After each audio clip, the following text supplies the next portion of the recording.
এরপরে যেটা আমরা দেখব সেটা হচ্ছে কৃষি খামার এবং কৃষি জোত। কৃষি খামার এবং কি কৃষি জোত। আচ্ছা, কৃষি খামার এবং কৃষি জোত এই বিষয়টা বোঝার জন্য ছোট্ট একটা উদাহরণ দিলে তোমার জন্য বিষয়টা সহজ হবে, নাহলে একটু জটিল জটিল মনে হবে। কৃষি খামার কি, কৃষি জোত কি? আচ্ছা, আমি যদি বলি, মনে করো তোমার বাবা, কার বাবা? তোমার বাবা। তোমার বাবা মনে করো একজন আছে, তোমার বাবার একটা চিত্র অঙ্কন করে দিই এখানে, দেখো তোমার বাবা হোক বা তোমার আত্মীয় স্বজন কেউ একজন হোক, মনে করো হচ্ছে এখানে একজন ব্যক্তি দিলাম। আমি কিন্তু ড্রয়িংয়ে খুব বেশি শিয়ানা না, খুব বেশি পারি না। আচ্ছা, এখানে দিলাম মনে করো এটা একজন মানুষ আর কি।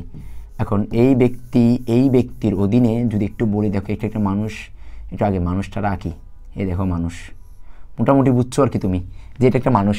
এখন এই মানুষের অধীনে ধরে নিলাম, দেখো এখানে মনে করো চট্টগ্রামে একটা জায়গা আছে, বগুড়ায় একটা জায়গা আছে, রাজশাহীতে একটা জায়গা আছে, আবার কুমিল্লাতে একটা জায়গা আছে, আবার হচ্ছে দিনাজপুরে একটা জায়গা আছে। তার মানে ব্যক্তি কয়জন? একজন। ওনার অধীনে অনেকগুলো চাষযোগ্য জমি আছে। ওনার অধীনে মানে এই ব্যক্তির অধীনে অনেকগুলো চাষযোগ্য কি আছে? জমি আছে। 4-5টা চাষযোগ্য জমি আছে। এই যে চাষযোগ্য ওনার অধীনে আছে, এটাকে বলা হচ্ছে কৃষি জোত। তাহলে আমরা কৃষি জোত মানে বলতে পারবো কি, সেটা হচ্ছে আবাদযোগ্য বা চাষযোগ্য জমি কোনো ব্যক্তির অধীনে। তাহলে কোনো কৃষকের অধীনে, কোনো ব্যক্তির অধীনে আবাদযোগ্য এবং চাষযোগ্য জমিকে বলা হচ্ছে কি কৃষি জোত। এখন এই ব্যক্তি এই কৃষিজুদের মধ্যে, এই জমিগুলোর মধ্যে 1 নাম্বার এই জমিতে চাষ করবে, এই জমিতে চাষ করবে, এটা হচ্ছে 2 নাম্বার, এইটাতে চাষ করবে, এটা হচ্ছে 3 নাম্বার। তার মানে কৃষিজোত ছিল 5টা, কিন্তু উনি হচ্ছে চাষ করবে হচ্ছে কয়টা? 3টার মধ্যে। এটাকে বলা হচ্ছে কৃষি খামার। তার মানে চাষযোগ্য জমির যে অংশে ফসল ফলানো হয়, যে অংশে উৎপাদন করা হয়, তাকে আমরা বলবো হচ্ছে কৃষি খামার। তার মানে ব্যক্তির অধীনে যতগুলো জমিতে চাষ করা যায় সবগুলোকে বলবো কৃষিজোত।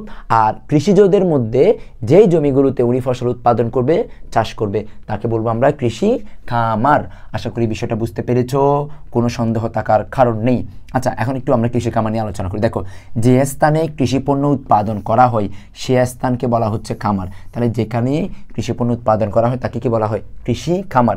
এখন দেখো, একজন সিদ্ধান্ত গ্রহণকারী কৃষকের অধীনে, তার মানে একজন ব্যক্তির অধীনে কৃষিকাজে ব্যবহৃত জমির বাহ্যিক অবস্থাকে কৃষি খামার বলা হয়। বাহ্যিক অবস্থা মানে এগুলো বইয়ের ভাষা এত জটিল করে নিতে হবে না, সহজ ভাষা নাও, যেভাবে তুমি পরীক্ষা অ্যান্সার করতে পারো, যেভাবে আমি বলেছি। আচ্ছা, কৃষক যে আয়তনের জমির উপর কৃষিকাজ পরিচালনা করেন তাকে বলা হচ্ছে কি কৃষি জোত। তাকে কি বলা হয়? কৃষি জোত। তার মানে চাষযোগ্য বা আবাদযোগ্য জমিকে আমরা বলতে পারবো হচ্ছে কি কৃষি জোত।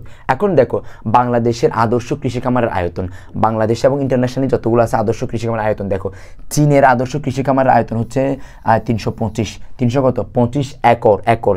একর বলতে কতটুকু জায়গায় বুঝাই, এটা তুমি গুগল থেকে একটু জেনে নিও, এর বাইরে কিছু না। সাধারণত 240 বর্গফুট বোঝায় আর কি।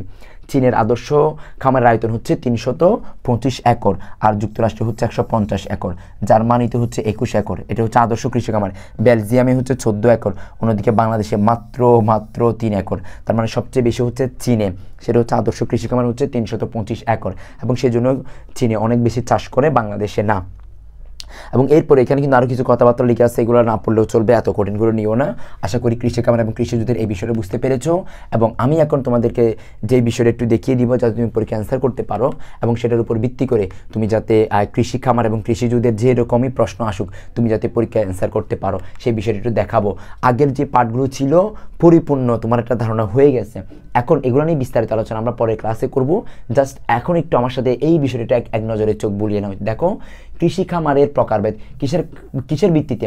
কৃষি খামারের প্রকারভেদ মালিকানার ভিত্তিতে। তাহলে কৃষির ভিত্তিতে, মালিকানার ভিত্তিতে। এখন মালিকানার ভিত্তিতে কৃষি খামারকে 3 ভাগে ভাগ করে। মালিকানার ভিত্তিতে কয় ভাগে ভাগ করে? 3 ভাগে। 1 নম্বর হচ্ছে ব্যক্তি মালিকানাধীন, 2 নম্বর হচ্ছে সমবায়, 3 নম্বর হচ্ছে যৌথ। তাহলে মালিকানার ভিত্তিতে কৃষি খামার কয় ধরনের? 3 ধরনের। 1 নম্বর হচ্ছে ব্যক্তি, 2 নম্বর হচ্ছে সমবায়, 3 নম্বর হচ্ছে যৌথ।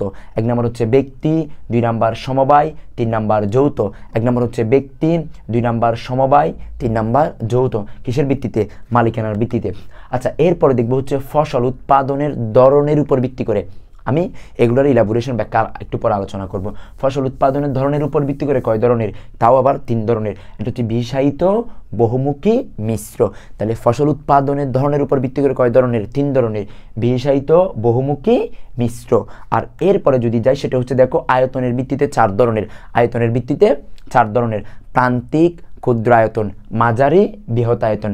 প্রান্তিক, ক্ষুদ্রায়তন, মাঝারি, বৃহতায়তন। একই জিনিস বারবার পড়বা, একই জিনিস বারবার পড়বা, মাথার মধ্যে একদম গেঁথে যাবে। আচ্ছা, এরপর হচ্ছে উৎপাদনের উদ্দেশ্যের ভিত্তিতে দুই ধরনের। উদ্দেশ্যের ভিত্তিতে কয় ধরনের? দুই ধরনের। এটা হচ্ছে জীবন নির্বাহী, এটা হচ্ছে বাণিজ্যিক খামার। উৎপাদনের উদ্দেশ্যের উপর ভিত্তি করে দুই ধরনের, একটা হচ্ছে জীবন নির্বাহী, একটা হচ্ছে কি বাণিজ্যিক খামার। আশা করি তোমরা সম্পূর্ণ বুঝতে পেরেছো।